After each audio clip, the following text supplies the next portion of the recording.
নবী মুসার জন্য একদিনকার আলোচনা শোনো। একদিন স্বামীকে আপনার বিবি আসিয়া বলে, স্বামী গো, আমরা বেটাকে আমরা দিলাম অমুক মহিলার বাড়ি, একবার চলো আমরা আমাদের বেটাকে একবার দেখে আসি। বলে চলো তাই যাই। নবী মুসার জন্য আপনার ফেরাউন গেল নবী মুসাকে দেখতে। আল্লাহ বলে, নবী গো, আপনাকে দেখার জন্য ফেরাউন আসছে। নবী এখন থেকে আপনি অ্যাকশন চালু করে দিবেন, বাকি আমি তোমার জন্য বুঝে নেব। আরে ভাই জানো, নবী মুসার চলে এবার ফেরাউন আসলো নবী মুসাকে দেখতে। নবী মুসাকে দেখার জন্য দরজা নক করলো নবী মুসার ঘরের সামনে। দরজা যখন খোলা গেল, কে গো তুমি? মানে আমি আসিয়া আমার বেটারে দেখতে আসলাম। বেটি রে, একবার দরজা কানে খুলে দাও। দরজা খুলে দেওয়া হয়ে গেল। দরজা খোলার পরে বিবি আসিয়া নবী মুসাকে কোলে তুলে নেয়। নবী মুসা কিছু বলে না, চুপচাপ আপনার আনন্দ করে, খেলাধুলো করে। বিবি রে, একবার আমার কোলে দাও, আমার কোলে দাও, আমার কোলটা জুড়াইয়া নিও, আমার জানপরানটা জুড়াইয়া নিও। আল্লাহ বলে, মুসা গো, এখন তুমি অ্যাকশন চালু করবে।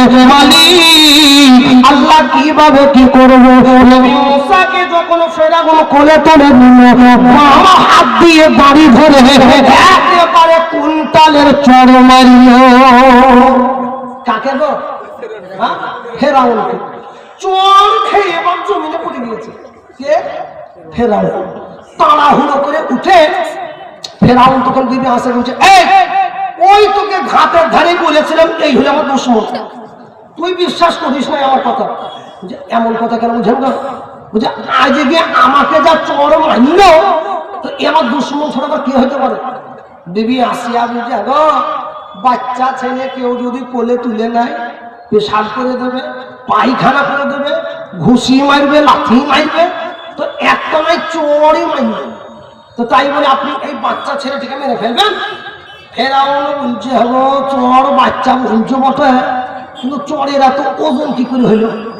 এত যে বাচ্চা বলছো, বুঝি এমনি হয়ে গিয়েছে, আপনি বুঝতে পারবেন না, আপনি বুঝতে পারেন নাই। দেখ কাজ কর, তুই যে বলছো যে বাচ্চা, পরীক্ষা দে পরীক্ষা। দেবী আসিয়া বুঝে সত্যি সত্যি পরীক্ষা চাল? বুঝে হ্যাঁ চাই। বুঝে কাজ করো, দুটো প্লেট থাকবে, দুটো প্লেটে এক জায়গায় সোনা আর এক জায়গায় আগুন। আগেকার জামানায় দেখবেন ওই চায়ের দোকান আপনার চা করা হতো গুল দিয়ে, ছোট, আপনারা কি বলেন? গুল বলতেন তো। দেখেন বাবা, এক দেশের বলি অন্য দেশের গালি, কোথায় আছে? হতে পারে আপনাদের। এই রিসেন্টলি আপনার আসামে গিয়েছিলাম জালসাতে, দিয়ে আসামে আমাকে হুজুর বলছে, হুজুর আপনি কি হুদ জাম? আমাকে বলছে আপনি কি হুদ জাম? আমি তো বুঝতে পারছি না আমাকে হুদ জাম মানে কি। আমি আপনার কি বুঝতে পারছেন? আমাকে বলছে হুজুর আপনি কি হুদ জাম? আমি কিন্তু রাতে ভাবছি দাঁড়িয়ে আছি, উনি আলেম একজন অবশ্যই, তুই আপনি কি হুদ জাম? আমি ভাই আপনি কি বলছেন একটু ভালো করে বলুন। বুঝে আপনি কি হুদ জাম? একটু টান দিয়ে বলছেন উনি। তো আর একজন যিনি আমাকে দাওয়াত করেছিলেন নগাঁও ডিস্ট্রিক্টে, আসাম আপনার গুয়াহাটি থেকে 250 কিলোমিটার দূরে, দিয়ে ওখানে আমার ওই হাফেজ সাহেব এসে আমাদের, দেখেন তো ভাই কি বলছে, দেখেন তো আমি তো বুঝতে পারছি না। তো বলছে, হুজুর আপনাকে বলা হচ্ছে আপনি কি ঘুমাইতে যাবেন? বলছে এইভাবে বললেই হয়, তো এত টানা আপনার কি দরকার? তো কথা হচ্ছে এক দেশের বলি অন্য দেশের গালি, কথাই আছে। যাই হোক, গুণ তো বুঝতে পারছেন। আপনার এই চায়ের দোকানে ঠিক ওই রকম আপনার ওই কয়েকটা আগুনের টুকরো। বিবি আসিয়া বলছে, স্বামী এক জায়গায় রাখবো আগুন, এক জায়গায় সোনা। যদি এই বেটা সোনার দিকে হাত বাড়ায়, জানবেন চালাক আছে, আপনি মারবেন ধরবেন আমি দেখবো না। আর যদি আগুনের দিকে হাত বাড়ায়, জানবেন বাচ্চার বুদ্ধি নাই, বুদ্ধি কম। নবী মুসা আলাইহিস সালাম এই পরীক্ষা দিতে গিয়ে একটি ছোট্ট আগুনের টুকরো জিহ্বাতে নিয়ে ফেলেছিলেন, যার কারণে ওনার জবানে হালকা লুকনাত এসে গিয়েছিল, আপনার হালকা তোতলা পান এসে গিয়েছিল। নবী মুসা আলাইহিস সালাম, আপনারা বলেন বাচ্চারা যেদিকে আপনার ফোকাস বেশি পাবে, উজ্জ্বলতা প্রকাশ বেশি পাবে, বাচ্চারা সেদিকে তো হাত বাড়াবে, তাই না?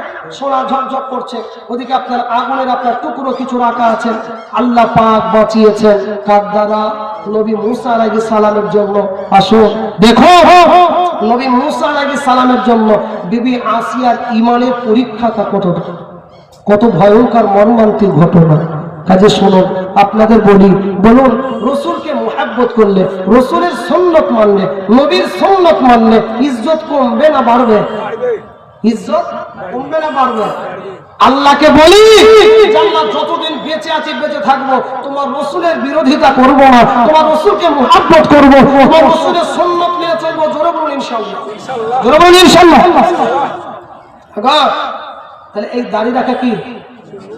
হ্যাঁ বলুন, দাড়ি রাখলে ইজ্জত কমবে না বাড়বে? বাড়বে তো বাস্তব। ট্রেনে যাবেন, ট্রেনে দেখবেন এক প্রকার মানুষ থাকে, মানে পুরুষও না মহিলাও না, কি বলে হিজড়ে। এই দেখেন হুজুর বলে দিল হিজড়ে। তো দেখবেন ট্রেনে সফর তো অনেক জায়গায় করতে হয়, ওই হিজড়েরা টাকা চাইতে আসে, টাকা তুলতে। আলহামদুলিল্লাহ সকলের কাছে টাকা চাইলো। একদিন আমার ঘটনা বলছি, আমাদের কাছে ঘুরিয়ে তাকে দেখলো, এই যে দেখুন, আর মাথায় কি টুপি, একবারও কিছু বললো না। নবীর সুন্নাত। এক একটা যুবক ছেলে বলছে হুজুর দাড়ি অল্প বয়সে রাখলে চাচা চাচা ভাব দেখায়, বিয়ে করবো তো ভালো মেয়েই পাবো না। হ্যালো, মৌলবীদের কি বিয়ে হয় না? আমি সত্যি বলছি, আলেম ওলামাদের স্ত্রীর রূপের কথা বলছি না, তবে যদি গুণের কথা আপনারা বলতে চান 100-র মধ্যে 100 গুণে গুণান্বিত। অধিকাংশ আলেম ওলামাদের স্ত্রী অর্ধাঙ্গিনী। আপনি আপনাদের কথা বলে, জি আপনাকে পানি এনে দেবো, বলুন এর চাইতে শান্তি জিনিস আর কি কিছু আছে? কোটি টাকা ইনকাম করতে পারেন, ঘরে যদি শান্তি না থাকে গোটা পৃথিবীতে কোথাও শান্তি পাইবেন না। কাজে শুনুন, দুনিয়ার মানুষের পাগল খেপা তাল যে যাই বলুক, সুন্নাত মানলে যদি আমার আল্লাহ খুশি হয় তো দুনিয়ার আমি লাঠি মেরে ফেলে দেবো। আমি আল্লাহ এবং আল্লাহ রাসূলকে মুহাব্বত করবো, ধরুন ইনশাআল্লাহ। পাগল বললো তো আমার কি, চাচা বললো তো আমার কি। ওই জন্য একটা গজল আছে, কি জানেন বলবো? হ্যাঁ, লোকে আমায় পাগল বলে আমার দুঃখ লাগে না, লোকে আমায় পাগল বলে আমার দুঃখ লাগে না। আমাকে পাগল করেছে, আমাকে পাগল করেছে আরো বেড়ে মদিনা, লোকে আমায় পাগল বলে আমার দুঃখ লাগে না। কাজেই যাই হোক, এদিক ওদিক গেলে হবে না, আবার মূল বিষয়ে যায়। তো নবী মুসার জন্য ইমানি পরীক্ষা দিয়েছিলেন কে? বিবি আসিয়া। ওগো আমার ভাইজান, যে কোনো চোখ দিয়ে পানি পড়ে কি পড়ে না বাবা? নবী মুসার জন্য বিবি আসিয়া। এবার আপনাদের আসল ঘটনা শোনায় ভাইগণ। মুর্শিদাবাদ জেলার দৌলতাবাদের মায়েরা আমার, ওগো আম্মা জানো, উনি একজন মহিলা ইমানি পরীক্ষা খানে কত বড় দিয়েছিলেন একবার শুনুন। নবী মুসার জন্য বিবি আসিয়া রাতের বেলায় দোয়া করে, আল্লাহর কাছে দোয়া চাই, মালিক গো আল্লাহ আপনার নবী মুসাকে আপনি ইবাদত করেন। কাকে যেন বিড়ি বিড়ি বিড়ি বিড়ি করে আল্লাহ এবং খোদা বলে ডাকে। বিবি আসিয়ার কথায় একটা জল্লাদের ওখানে পৌঁছাইয়া গেল। ওরে ভাইরে, জল্লাদ চলে গেল ফেরাউনের কাছে। ফেরাউনকে বলে জায়গা পানা ঘর সত্তর বিভীষণ, আপনি একবার আপনার বিবিকে একবার ডেকে পাঠানো। বলে কেন কেন বলো? বলে হুজুর আপনার বিবি আপনাকে খোদা বলে না মানে নাই। বলে না না না, এটা কখনো হতে পারে না। বলে আসুন আমি নিজে চোখে আপনাকে দেখাইব। বিবি আসিয়ার সামনে আপনার ফেরাউন হাজির হয়ে গেল। বিবি রে বলো, বিবি বলো, আমাকে কি তুমি খোদা বলে একবারও মানে নাই? ওগো স্বামী আমার, আমি যেদিন আপনাকে স্বামী বলে মেনেছি, আমি ওই দিন থেকে পশ্চিমে কাল পর্যন্ত আমি আপনাকে খোদা বলে মানি নাই এবং কিয়ামত পর্যন্ত মানব না। বলুন সুবহানাল্লাহ। হাতে আপনার তরবারি, লম্বা তরবারি, জল্লাদের হাতে তরবারি দেখে বিবি আসিয়া আপনার ভয় পাইল না। বিবি রে একবার আমার জল্লাদের হাতের দিকে তাকিয়ে দেখো, লম্বা তরবারি আছে। বলে স্বামী আমার আমার শরীর টানা যদি আপনি টুকরো টুকরো টুকরো করে ফেলেন, তবুও শিকার আমি আল্লাহকে হইব না। ভাই জানো, এবার জল্লাদকে ঘোষণা দেওয়া হলো, জল্লাদ রে আমার বিবিরে তোরা নিয়ে যা জেলখানায় নিয়ে যাবি। জাহাপানা আপনার অর্ধাঙ্গিনী আমাদের রানীমাকে কি করতে হবে? বলে জল্লাদের আমার বিবির দুই হাত পা কানা রশি দিয়ে বেঁধে রাখবি, দড়ি দিয়ে বাঁধবি। বলে জাহাপানা আমাদের রানীমাকে এত কষ্ট দিয়ে জল্লাদের গোটা মিশরবাসীকে দেখাইবো আমাকে যদি খোদা বলে কেউ না মানে তার ভয়ঙ্কর দৃশ্যখানা আমার বিবিরে দেখে তারা বুঝবে। বিবি মুসার জন্য বিবি আসিয়াকে আপনার জেলখানায় নিয়ে যাওয়া হলো। দড়ি দিয়ে আপনার নাচে কিংবা যাই বলুন বিবি আসিয়াকে আপনার বেঁধে রাখলো। দুজন জাল্লাদকে বলল, জাল্লাদ ভালো মন্দ খাওয়া দাওয়া করে তোমরা দুজন সকাল থেকে বিকেল পর্যন্ত চাবুক দিয়ে মারবে, আর আরো দুজন তোমরা বিকেল থেকে সারা রাত চাবুক দিয়ে মারবে। ওই জানো আপনার নবী মুসার জন্য বিবি আসিয়াকে যখন আপনার জল্লাদরা গায়ের শক্তি দিয়ে চাবুক দিয়ে মারে, আপনার চাবুকের সাথে আপনার চামড়া উঠে আসে, রক্ত আপনার বার হয়ে যায়। হযরত জিবরিল আমিন আল্লাহর কাছে ফরিয়াদ করে, মালিক আল্লাহ আমরা আপনাকে দেখেছি আপনার বান্দি আসিয়া, আল্লাহ আপনাকে দেখে নাই। মালিক গো আপনার বান্দি আসিয়া এত বড় ঈমানি পরীক্ষা আল্লাহ আমরা সইতে পারছি না। আল্লাহ বলে, এ জিবরিল আমার আসিয়ার জন্য আরো ঘটনা বাকি আছে, আরো সামনে দেখতে চাও, আগে কি হবে দেখো। আরে ভাই জানো চোখের রক্ত বার হয়ে যায়। বিবি আসিয়া চোখ দিয়ে একবারও পানি বাইর করে না, বিবি আসিয়া উৎসবও একবারও করে না। জাল্লাদ অবাক হয়ে সন্ধ্যার সময় আপনার ফেরাউনের সাম্রাজ্যে হাজির হলো। হুজুর গো আপনার বিবি আসিয়ার এত কঠিন জানো আমরা আগে জানতাম না। বলে কেন কেন বলো? এত চাবুক দিয়ে মারি আপনার বিবি একবারও শব্দ করে না, আপনার বিবি আপনাকে খোদা বলে মানিল না। বলে আমার কাছে একবার নিয়ে আয়। হুজুর গো আপনার বিবিকে এত মেরেছি আপনার সামনে আসার তার ক্ষমতা নাই, একবার আপনি নিজে চোখে দেখে আসুন। এবার জাল্লাদের সাথে ফেরাউন আপনার বিবি আসিয়ার সামনে হাজির। বিবি রে একবার আমাকে খোদা বলো, আমি তোমাকে প্রচন্ড মুহাব্বত করি, আমি তোমায় ভালোবাসি। বলে স্বামী গো আপনি আমাকে যতই মুহাব্বত করেন আমি আল্লাহ ছাড়া পৃথিবীর কারো কাছে মাথা নত করব না। বিবি আসিয়া বলছি এত বড় জেদ তোমার, কঠিন তুমি জেদ করছো, তুমি জানো এর চাইতে ভয়ঙ্কর শাস্তি তোমার জন্য অপেক্ষা করছে। আচ্ছা আপনারা বলেন, ওই যে কামারের বাড়িতে যাই কামার, ওই কামারের ঘরে গিয়ে ওই লোহা যখন আগুনে তাপানো হয় দেখবেন খুব বেশিক্ষণ তাপানো হলে ওই লোহাটাও আগুনের মতো কালার হয়ে যায়, হয় না? ওই রকম কালার হয়ে যায়। ঘর ঢালা হয় রড দিয়ে, বড় বড় রড দিয়ে। এবার রডের ভাগ আছে আপনার সাইজ আছে, রডের 16 আছে, 12 আছে, 8 আছে, 10 আছে, 22 আছে, এইরকম রড। তো আপনার এবার জাল্লাদ কেউ চাই, জাল্লাদ আর মারিস না, আর চাবুক দিয়ে মারতে হবে না। বলে কি করবো হুজুর?